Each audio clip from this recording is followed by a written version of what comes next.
Souvenez-vous, la semaine passée, nous avons parlé de l'émotion qui est la peur. Il faut savoir que la peur va engendrer, en fonction de notre état, un certain stress. Et le stress est une réponse physiologique de notre corps pour nous prévenir et nous permettre de réagir face à un réel danger. Donc nous avons besoin de ce stress. Qu'est-ce qui se passe au niveau de vos états? Eh bien, ici, quand vous êtes activé et que vous êtes trop activé, donc vous allez engendrer un stress. Et ce stress va donc activer. Cette partie-là vous allez sécréter ce qu'on appelle de l'adrénaline et du cortisol. Ce sera la même chose ici. Ici, quand vous êtes dans la totale immobilisation, vous avez un stress qui va vous paralyser.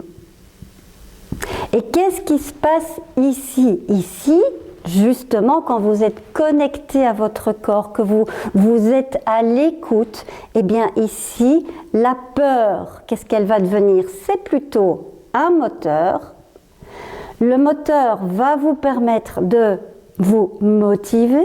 Donc on va rentrer dans un processus de motivation. Et ici, le stress, normalement, est absent. Pourquoi? Parce que ici, vous êtes ce qu'on appelle dans l'écoute.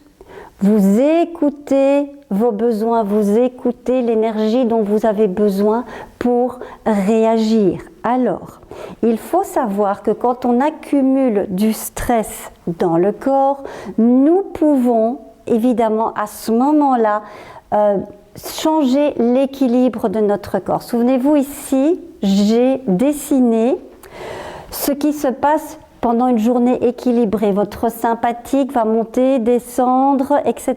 Et c'est la même chose avec votre parasympathique qui fait exactement l'inverse.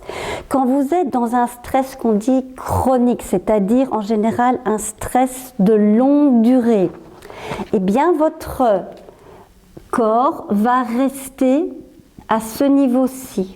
Donc vous allez ici être en stress chronique. Et regardez ce qui se passe. Votre équilibre, boum, va monter ici. Donc le stress va devenir l'équilibre de votre corps. Et qu'est-ce qui se passe aussi? Il faut savoir que le corps a des ressources limitées. Donc ici, boum, il y a un plafond. Plafond qu'on pourrait appeler plafond de ressources.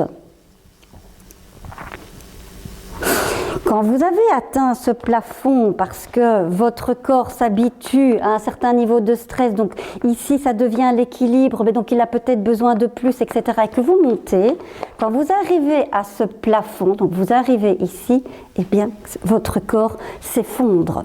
C'est à ce moment-là que vous tombez, ce qu'on peut appeler en burn-out. C'est à ce moment-là que vous faites AVC, crise cardiaque, parce que votre corps ne sait plus répondre. Il n'a plus assez de ressources pour pouvoir réagir. Donc il est très important de savoir où vous vous situez. Ici, je vous parle du combat fuite, mais il faut savoir que c'est exactement la même chose ici. Moi, j'étais plutôt dans cet état-ci. Donc, voilà, on est là. Il faut savoir qu'ici, vous êtes donc en dépression. Et qu'est-ce qui arrive en général quand vous êtes en dépression? Eh bien, vous arrivez parfois, malheureusement, au suicide. Va falloir, voilà. Et donc c'est très important de faire attention à votre niveau de stress. Donc c'est vraiment important de pouvoir savoir dans quel état vous êtes. Et vous allez peut-être vous poser la question de qu'est-ce que c'est que l'anxiété? Eh bien l'anxiété, c'est une forme aiguë de stress. Mais cette forme aiguë de stress réagit différemment. L'anxiété, c'est quelque chose qui va se passer au moment présent. Par contre, vous allez toujours aller vers la projection. Donc vous vous projetez en général sur un événement futur qui a une relation en général avec votre passer. Je m'explique. Imaginons que quand vous étiez enfant, vos parents ont fait faillite. Vous habitiez avant dans une belle et grande maison et suite à cette faillite, vous vous êtes retrouvé dans un appartement, une pièce, à devoir peut-être demander de l'aide, aller au CPAS et demander de l'aide pour vous nourrir. Votre système nerveux va enregistrer cette expérience que vous avez vécue et quand vous allez devenir adulte, qu'est-ce qui va se passer? Eh bien, vous allez tout faire pour ne pas vivre cette expérience passée. Donc, vous allez vous projeter en vous disant « Oui, mais je ne veux pas que ça m'arrive, donc il me faut ce boulot, il me faut autant d'argent pour pouvoir subvenir à mes besoins au cas où cela arriverait. » Donc, c'est toujours en projection. Vous ne vivez donc jamais dans le moment présent. Donc, l'anxiété est extrêmement dangereuse. Et il y a aussi ce qu'on appelle l'angoisse. L'angoisse, c'est une activation temporaire. C'est vraiment quelque chose qui ne va pas durer longtemps. Exemple, les adolescents qui ont une session d'examen. En général, ils angoissent durant la session d'examen et après, ça se calme. Donc, c'est vraiment quelque chose de temporaire et qui s'arrête à la suite. Il faut savoir que quand vous êtes dans ces états, vous allez avoir un processus différent de réaction ou de création.